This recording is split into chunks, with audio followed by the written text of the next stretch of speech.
নমস্কার, তিথি রান্নাঘরে আপনাদের সবাইকে স্বাগত। আজকে আমি বানাবো কাতলা মাছের ঝোল। তো চলুন দেখে নেওয়া যাক আজকের রেসিপি। এখানে নিয়েছি আমি কাতলা মাছের পিস।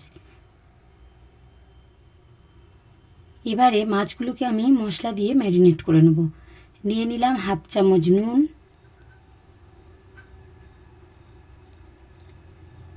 দিয়ে দেবো হাফ চামচ হলুদ গুঁড়ো,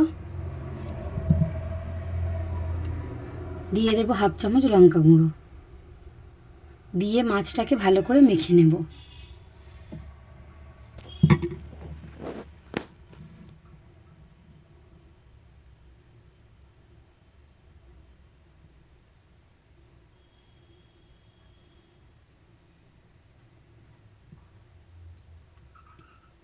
এবার একটা কড়াই বসিয়ে কড়াইতে দিয়ে দেব সর্ষের তেল।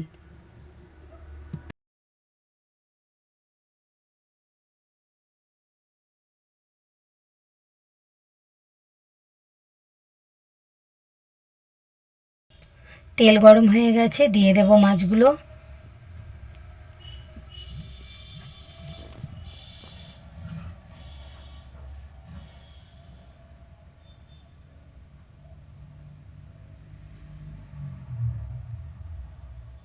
এক সাইড ভাজা হয়ে গেছে, এবার আমি মাছগুলো উল্টে নেব।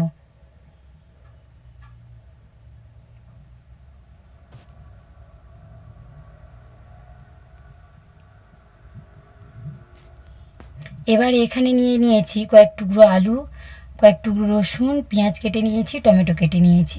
এবার একটা আমি মশলা বানিয়ে নেব। এখানে নিয়ে নিলাম হাফ চামচ সর্ষে, আর নিয়ে নেব হাফ চামচ জিরে, আর দিয়ে দেব রসুনগুলো। এবার দিয়ে দেবো 1 ইঞ্চি আদা। এবার কড়াইতে আলুগুলো দিয়ে দিলাম।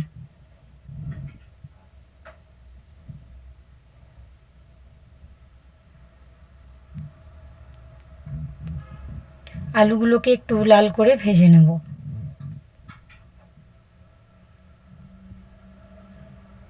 এবার দিয়ে দেব কেটে রাখা পেঁয়াজ আর টমেটো।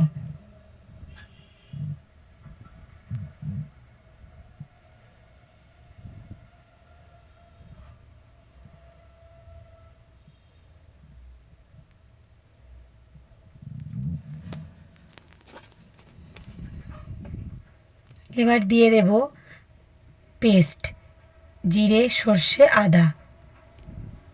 দিয়ে দিলাম 1 চামচ হলুদ গুঁড়ো, দিয়ে দিলাম হাফ চামচ নুন, দিয়ে দিলাম হাফ চামচ লঙ্কা গুঁড়ো, দিয়ে ভালো করে নেড়ে মশলাটাকে কষিয়ে নেব।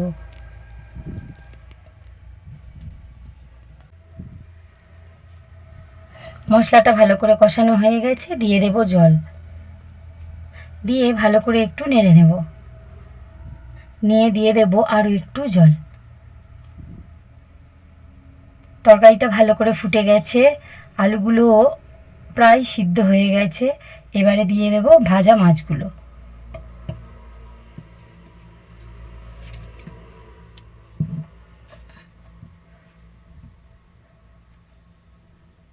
মাছগুলো আমি একটু কড়া করে ভেজেছি, আপনারা চাইলে একটু হালকা করেও ভাজতে পারেন। মাছের ঝোল হয়ে গেছে, এবার আমি নামিয়ে নেব।